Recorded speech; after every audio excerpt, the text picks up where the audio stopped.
Hello guys, শুরু করছি নতুন একটা ব্লগ নিয়ে। তা গতকাল ছিল পূর্ণিমা, আমি আর আমার যা মিলে একটু ঘুরতে বেরিয়েছিলাম। হ্যাঁ, দেখতে পাচ্ছেন কোথায় গেছিলাম, ঠিকই ধরেছেন, আমি আর আমার যা মিলে একটু শিগুড়ি আশ্রমে ঘুরতে গেছিলাম। এখানে আমরা মাঝে মধ্যে আসি। তো এইবারে আমরা অনেক দিন পরেই আসলাম, প্রায় বলতে গেলে 1 বছর পরেই আসলাম। এসে তো প্রায় আমরা অবাক হয়ে গেলাম, দেখছি পুরো ভিতরের গেট আপটাই চেঞ্জ, মানে খুব সুন্দর করে দেখছি ভিতরটা সাজানো গোছানো। এই যে গাছগুলো দেখছেন, এইগুলো কিন্তু আগে ছিল না, এগুলো সব নতুন করে ডেকোরেশন করা হয়েছে। এই দেখুন কি সুন্দর পদ্ম ফুল ফুটে আছে, শ্বেতপদ্ম। বাহ, ভিতরটা তো খুব সুন্দর। যাই হোক, সব মিলিয়ে খুব সুন্দর একটা পরিবেশ। তা আমরা এবারে এখন যাচ্ছি যেখানে ঠাকুরের কীর্তন হচ্ছে সেখানে। তা গতকালকে পূর্ণিমা ছিল বলে প্রচুর ভিড় হয়েছে, মানে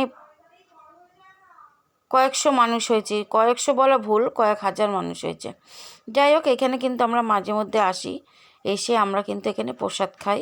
এখানে কিন্তু প্রসাদ খেতে কোনো পয়সা লাগে না, আপনি যত ইচ্ছা পেট ভরে প্রসাদ খেতে পারবেন।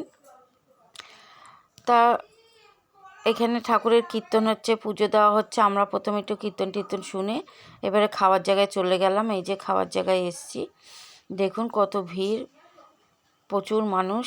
এখানে দুপুর 12টা দিয়ে খাওয়ানো শুরু হয়, আর যতক্ষণ মানুষ থাকবে ততক্ষণ খাবে। যাই হোক, আজকে খাওয়া দাওয়া পূর্ণিমা বলে খাওয়া দাওয়াটাও খুব ভালো হয়েছিল, খিচুড়ি তরকারি আর নানান রকমের পদ।